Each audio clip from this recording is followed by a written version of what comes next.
할렐루야! 하나님께서 오늘도 우리에게 크신 은혜를 허락하여 주실 줄 믿습니다. 날씨가 많이 쌀쌀해졌죠. 우리의 옷도 두툼해졌고 마음도 많이 추워졌는데 하나님께서 말씀을 통하여서 우리에게 또한 힘을 베푸시며 또한 우리에게 성령의 충만함으로 뜨겁게 하실 줄 믿습니다. 여러분, 우리가 가지고 있는 이 성경은 어떠한 책일까요? 어떠한 장르를 가지고 있는 책일까요? 어느 한 부류의 사람들이 주장하는 것처럼 단순히 이스라엘의 역사를 기록하고 있는 하나의 역사 기록물일까요? 아니면 사람들의 입에서 입으로 전해지고 있는 구전을 기록으로 남긴 책이거나 어떤 종교의 기원과 출발을 나타내는 신화의 한 종류를 담고 있는 책일까요? 아니요, 그렇지 않습니다. 성경은 단순히 사람이나 민족의 역사를 가르쳐주고 있는 역사책이나 사람들이 꾸며낸 소설, 신화가 아닙니다. 성경은 세상의 역사가 아닌 구속의 역사를 기록한 책으로서 구약에서 신약에 이르기까지 오랜 시간에 걸쳐 사랑 그 자체로 표현되는 한 전능자에 관한 기록이 담겨져 있는 책입니다. 특별히 구원에 이르는 복음이 기록된 책으로서 사람을 죄와 영원한 죽음에서 구원할 메시아 예수 그리스도에 관해 기록된 책이 바로 이 성경입니다. 믿으시죠? 그렇기 때문에 성경은 구약이든 신약이든 우리가 어느 곳을 펼쳐 읽어도 그 내용 안에서 예수 그리스도를 발견할 수 있습니다. 일각에서 어떤 사람들은 구약 성경에서는 예수 그리스도를 발견할 수 없다라고 말합니다. 하지만 구약 성경은 앞으로 장차 오실 메시아 예수 그리스도를 어떤 사람이나 사건, 의식 등 다양한 예표, 그림자, 모형 등을 통하여서 분명하게 보여주고 있습니다. 이에 대하여 예수님께서는 요한복음 5장 39절에 이렇게 말씀하고 계십니다. 너희가 성경에서 영생을 얻는 줄 생각하고 성경을 연구하거니와 이 성경이 곧 내게 대하여 증언하는 것이니라. 아멘. 히브리서의 기자도 히브리서 10장 1절에서 이와 같이 말씀합니다. 율법은 장차 올 좋은 일의 그림자일 뿐이요 참 형상이 아니므로 해마다 늘 드리는 같은 제사로는 나오는 자들을 언제나 온전하게 할 수 없느니라. 오늘 우리가 함께 살펴볼 이 다윗도 예수 그리스도를 나타내고 있는 하나의 모형, 예표입니다. 우리가 그의 삶을 함께 살펴보면서 예수 그리스도의 죽음과 부활의 의미를 발견하는 귀한 시간이 될 수 있기를 주님의 이름으로 간절히 소원합니다. 여러분, 이스라엘 역사에서 가장 존경받는 왕이 누구이신지 아십니까? 바로 다윗입니다. 지금도 이스라엘의 국기에는 그 별이 그려져 있죠. 그것이 바로 다윗의 별이라고 말합니다. 다윗은 하나님께서 함께 하신 아주 용맹한 사람으로서 소년 시절에 이미 자신보다 몇 배나 큰 골리앗과 싸워 이긴 영웅이요 강력한 힘을 바탕으로 나라를 세워서 이스라엘 역사에 있어서 전례 없을 태평성대를 가지고 온 성군이었습니다. 우리는 보통 다윗을 생각할 때에 그의 삶에 등장하는 몇몇의 굵직한 사건들과 그가 왕이 된 이후에 강성하고 평안했던 이야기들을 많이 들어왔기 때문에 다윗의 삶이 언제나 평탄하고 승승장구했을 것이라고 생각하기가 쉽지만 사실 그의 인생은 많은 시간이 고통의 시간이었음을 성경을 통해 발견하게 됩니다. 그는 자신이 태어나 자란 나라의 왕이자 자신의 장인이기도 했던 사울 왕의 질투와 미움의 대상이 되어 오랜 시간 도망자의 신세로 늘 생사의 기로 속에 살아야만 했습니다. 오늘 말씀의 배경도 자신을 죽이기 위해 쫓아다니던 사울을 피해 아둘람 굴이라는 곳에 숨어들었다는 것을 성경은 우리에게 증언하고 있습니다. 그는 어떠한 잘못도 저지르지 않았지만 고통과 고난을 당해야만 했습니다. 다윗은 죽음을 겪는 것과 같은 고통의 삶을 그의 모든 인생의 시간들 속에 보내야만 했다는 것입니다. 특히 당시 다윗의 심정을 잘 드러내고 있는 시편 57편의 말씀을 읽어보면 우리는 그가 얼마나 극심한 고통과 아픔 속에 있었는지를 발견하게 됩니다. 그는 재앙 속에 있었으며 삼키려는 자들의 비난 속에 있었고 이가 창과 화살이요 혀가 날카로운 칼과 같은 이들과 함께 누워있는 것만 같았습니다. 다윗 그의 삶은 그야말로 고통과 죽음으로 표현할 만큼 그것들과 아주 밀접하게 가까이 있었던 것입니다. 여러분, 오늘 말씀의 다윗과 같이 아무런 잘못이 없으심에도 불구하고 고통과 아픔의 삶을 사셨던 분을 우리는 잘 알고 있습니다. 그분이 누구이실까요? 바로 예수 그리스도이십니다. 예수님께서는 우리의 죄와 허물을 용서하시고 영원한 죽음 가운데서 우리를 건지시기 위하여 고통과 죽음 속에 거하셔야만 했습니다. 주님은 아무런 죄도 없으심에도 불구하고 마치 죄가 있는 죄인과 같이 십자가에서 죽으셔야만 했습니다.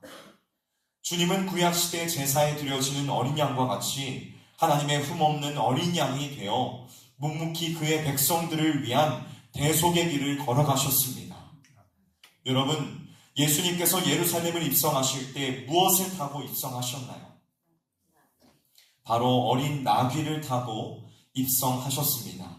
그런데 왜 예수님께서는 세상에 많고 많은 동물들 중 왜 율법에서도 부정하다 취급하는 나귀, 그것도 어린 나귀를 타고 예루살렘에 들어가셨을까요? 여기에는 아주 놀라운 의미가 숨겨져 있습니다. 보통 우리는 예수님께서 어린 나귀를 타고 예루살렘에 들어가신 것을 보며 예수님이 겸손의 왕으로 오셨기 때문에 어린 나귀를 타셨다라고 생각합니다. 그러나 단순히 예수님께서 어린 나귀를 타신 것은 주님이 겸손의 왕으로 오신 것, 그것만을 의미하는 것이 아닙니다. 그렇다면 여러분, 예수님께서는 왜 어린 나귀를 타고 오신 것일까요? 그것에는 어떠한 의미가 담겨져 있을까요? 이스라엘의 지리적인 환경을 고려할 때에 나귀는 짐을 나르는 중요한 운송 수단이었지만 어린 나귀를 그냥 사용할 수는 없었습니다. 어린 나귀를 사용하려면 반드시 어린 양으로 대속을 해야만 했습니다. 그래야만 나귀를 사용할 수 있을 뿐더러 그 나귀의 생명을 보존할 수 있었습니다. 출애굽기 13장 13절은 이렇게 증언합니다. 나귀의 첫 새끼는 다 어린 양으로 대속할 것이요 그렇게 하지 아니하려면 그 목을 꺾을 것이며 내 아들 중 처음 난 모든 자는 대속할지니라. 여러분, 예수님께서 어린 나귀를 타신 것은 예수님 자신이 친히 어린 양이 되어 대속제물이 될 것을 미리 보여주고 있는 것입니다. 예수님께서 예루살렘에 입성하실 때 많은 사람들은 종려나무 가지를 흔들며 호산나 외치고 노래하며 기뻐했습니다. 그들은 예수님께서 자신들을 로마의 압제에서 해방시켜줄 해방자, 혁명가, 능력 있는 구원자로 생각했습니다. 그러나 예수님이 자신들의 바람과는 달리 로마 병사들에게 붙잡히자 환영하던 그들의 목소리는 비난으로 예수님을 향한 창과 화살, 날카로운 칼이 되어 돌아와 그분을 찔렀습니다. 사랑했던 제자들도 예수님을 배반하며 떠났고 저 사람이 누구인지 사람들은 도무지 모르겠다며 부인하고 저주까지 했습니다. 주님은 자신이 사랑하던 사람들로부터 배척당하고 외면을 당함과 동시에 더욱 큰 고통, 곧 하나님으로부터 외면받고 버림받는 가장 큰 고통 또한 겪으셔야만 했습니다. 그럼에도 불구하고 주님은 자신이 하나님의 어린 양으로서 묵묵히 그 길을 기쁨으로 걸어가셨습니다. 왜일까요? 왜 그렇습니까? 저와 여러분들을 너무나도 사랑하셨기 때문입니다.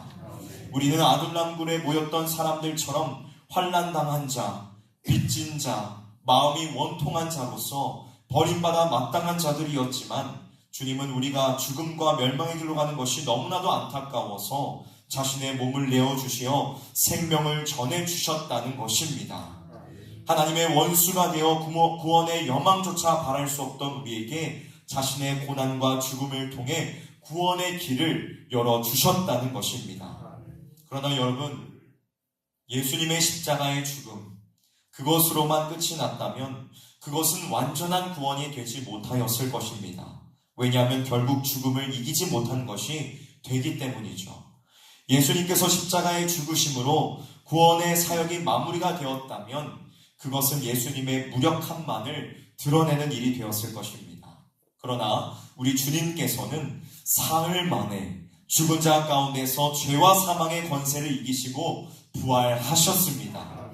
다윗은 시편 57편 6절에서 11절에 걸쳐 자신의 원수를 물리치시고 승리하실 하나님께 찬양하고 있습니다. 여러분, 예수님께서는 모든 원수를 물리치시고 부활하심으로 승리의 주가 되셨습니다.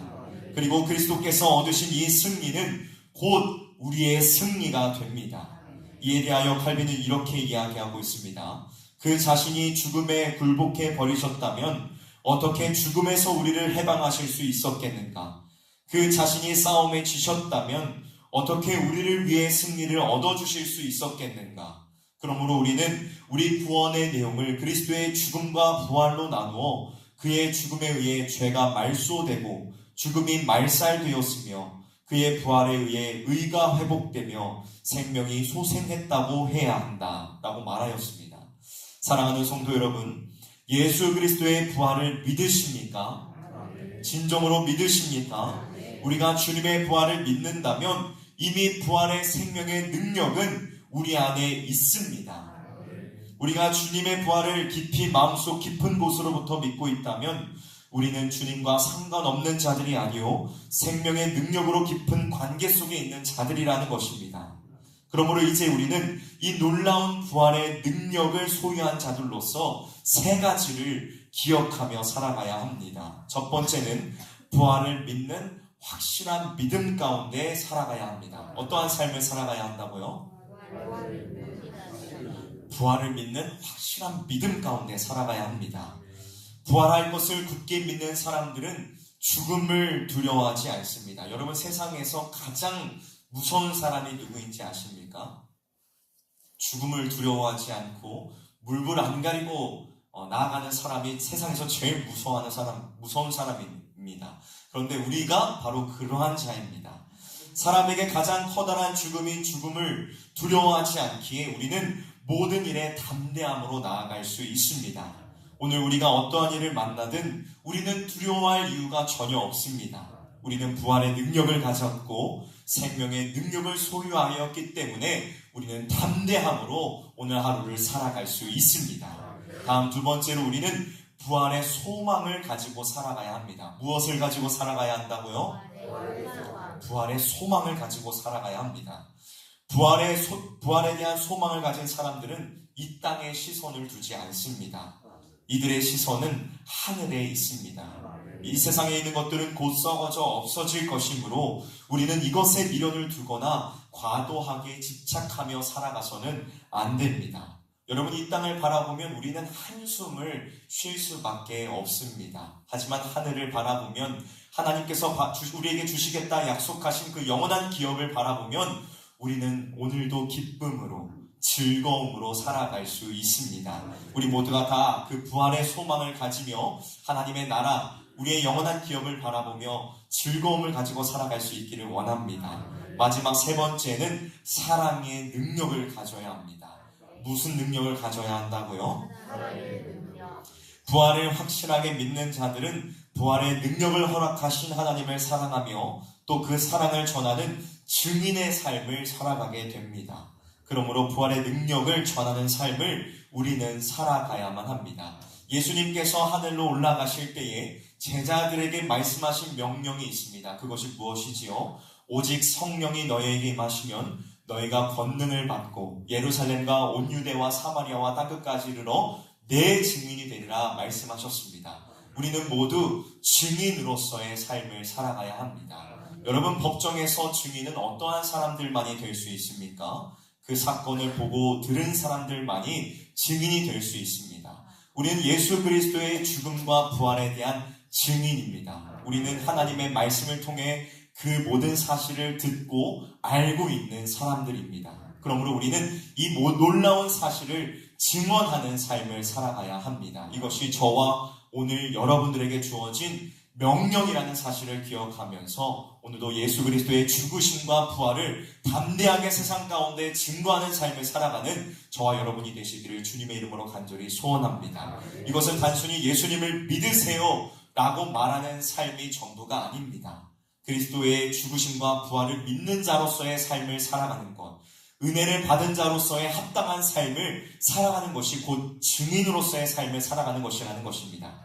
여러분은 가정과 직장, 삶 가운데에서 어떠한 모습을 가지고 살아가고 계십니까? 예수 그리스도의 증인으로서의 삶을 살아가고 계십니까? 아니면 예수와 전혀 관계없는 자처럼 살아가고 있는 것은 아닙니까? 여러분들이 진정으로 예수 그리스도의 부활의 증인으로서, 그리스도의 죽으심의 증인으로서의 삶을 살아갈 수 있기를 주님의 이름으로 간절히 소원합니다. 말씀을 마무리하고자 합니다. 사랑하는 성도 여러분, 부활은 꾸며낸 이야기가 아닙니다. 역사 속에 분명하게 나타낸 실제이며 우리 또한 부활을 경험하게 될 것입니다. 바라기는 이 자리에 있는 우리 모든 사랑하는 주의 백성들이 부활의 능력을 가지면서 오늘 하루도 살아갈 수 있기를 주님의 이름으로 간절히 소원합니다. 함께 기도하도록 하겠습니다.